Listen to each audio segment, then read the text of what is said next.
특별 뉴스. 한국형 전투기 개발 속도 분화, 국제 경쟁 입찰 통해 핵심 기술을 확보하라. 추락 위기에 놓였던 한국형 전투기 개발 사업이 비상할 기회를 잡았다.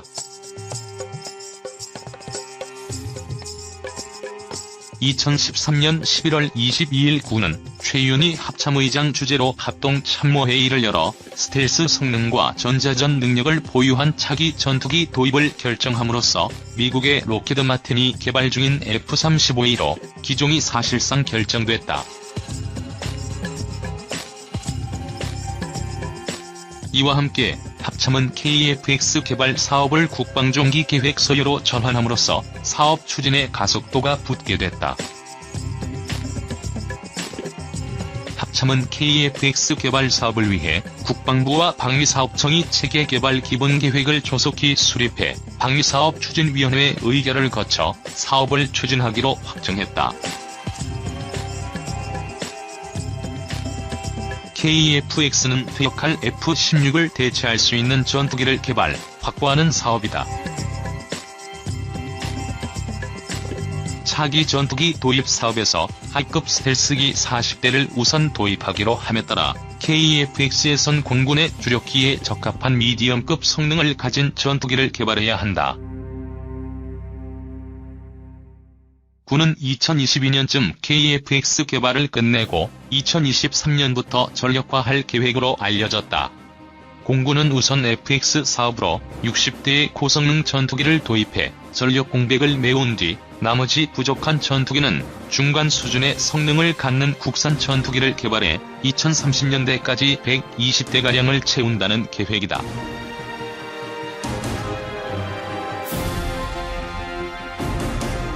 KF-X 사업은 노무현 정부 때 3번의 타당성 조사를 했지만 번번이 미흡하다는 결과가 나왔다. 이명박 정부가 들어서면서 국내 개발이 적합하다는 결론이 나와 국방과학연구소 주관으로 2011년부터 2012년까지 KF-X 탐색 개발을 수행했다. 이어 KF-X 체계 개발로 가야 했지만 2013년 타당성 조사를 다시 하면서 또다시 1년을 허비했다.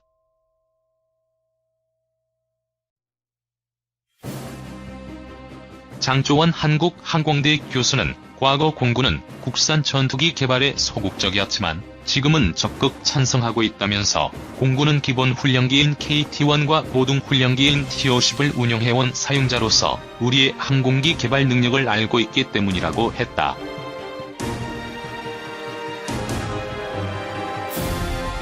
전투기를 국내 개발하는 경우 개조 개발이 용이하고 군수 지원이 유리하며 운영 비용이 절감된다는 사실을 잘 알고 있기 때문이라는 것이다. 코디즈 대응 위해 KF-X 개발 서둘러야.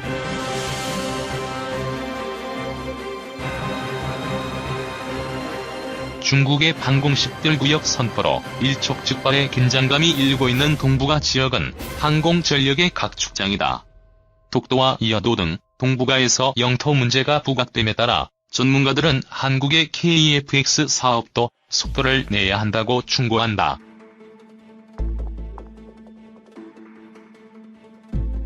건국대 무기체계 개념개발응용연구소 신보현 소장은 중국은 자국산 스텔스기인 J-20과 J-31을 시험 비행 중에 있고 J-20은 2017에서 2019년,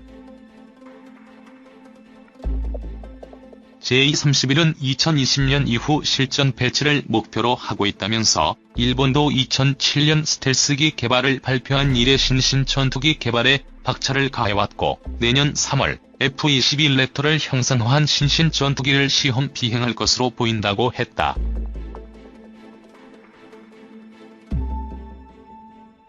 신 소장은 이어도 문제 등 대북 대응 능력을 넘어 러시아, 중국, 일본 등과의 동북아 지역 분쟁에 적극적으로 대처하려면 KF-X 개발을 서두르는 방법밖에 없다면서 독자적 능력 갖추려면 특수임무를 띠는 F-35와 같은 스텔스기를 보유하는 한편 평시 임무에 특화된 4세대 전투기를 대량으로 확보해야 한다고 했다.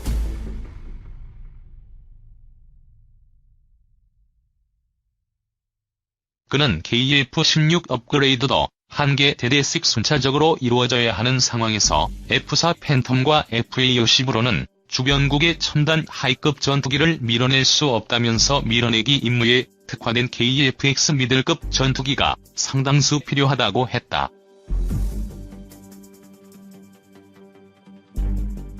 그러나 KF-X 사업은 예산, 기술력 확보, 해외 파트너 선정 등에서 많은 과제를 안고 있는 상황이다. 그야말로 산 넘어 산이다. KF-X 사업은 오랜 기간 동안 검토와 재검토를 거듭해오면서 사업이 지연됐다. 그만큼 고려 요소도 많고 위험 부담도 많은 사업이라는 방증이다. 2011년부터 2년간 국방과학연구소 주관으로 500억 원을 투입해 KF-X에 대한 탐색 개발을 수행했다.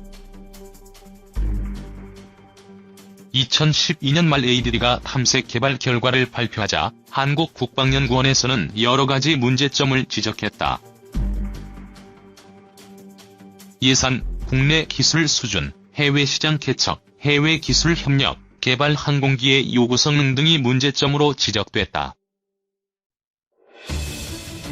이 가운데 예산과 해외 수출 문제 등 정치적으로 풀어야 하는 문제들을 제외하고 항공기의 요구 성능, 개발 방안, 해외 기술 협력 문제 등은 국방부와 방사청이 주도적으로 나서면 해결할 수 있는 문제들이다.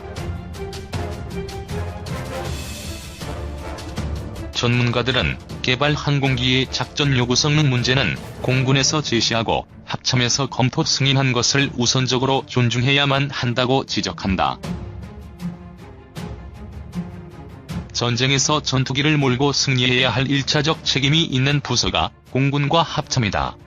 따라서 합참과 공군의 의견을 존중해야 한다는 것이다. 최근 KF-X 사업과 관련 이른바 춘추 전국시대의 상황이 벌어지고 있다. 개발 형상과 개발 방안이라는 두 가지 문제를 놓고 국방부 산하의 두 개 기관과 제작 업체가 서로 감나라, 배나라 하는 형국이 연출되고 있는 것이다.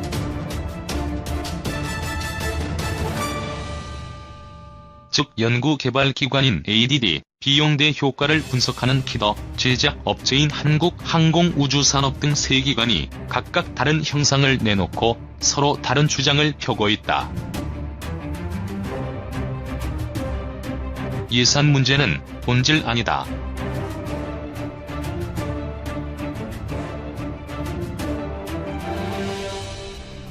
전문가들은 KF-X 사업의 궁극적인 목적이 공군의 전력 증강이라고 입을 모은다.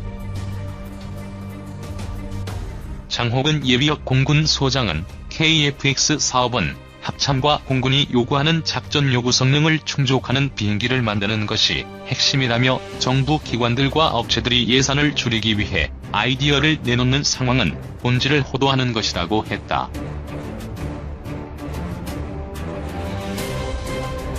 그는 혹자는 국내 기술 수준을 고려해 군의 작전 요구 성능을 하향 조정해 국내 기술 수준으로 감당할 수 있는 전투기를 먼저 개발하고 이어서 고성능 전투기를 개발하자는 의견이 있으나 이는 주객이 전도된 주장이라면서 우리의 영공을 방해하기 위한 전투기를 개발하는 것이 KF-X 사업의 주목적이고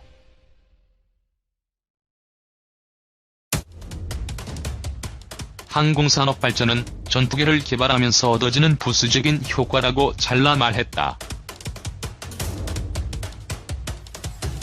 지금부터 KF-X 전투기를 개발한다고 가정을 해도 2020년대 중반에 가서야 새로 개발된 항공기가 공군 작전에 투입될 것이다.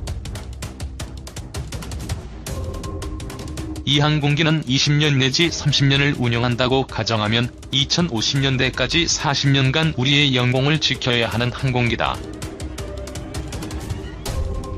따라서 2020년 이후 2050년대까지 북한뿐만 아니라 주변국들을 고려한 전투기를 개발해야 한다는 것이다.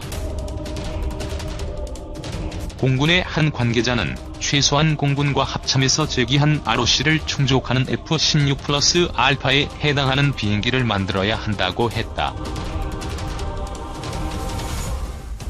그는 향후 30에서 40년 쓰려면 ROC를 높여도 시원치 않은데 기술 수준이 약하니 리스크가 많아 ROC를 낮추라고 한다.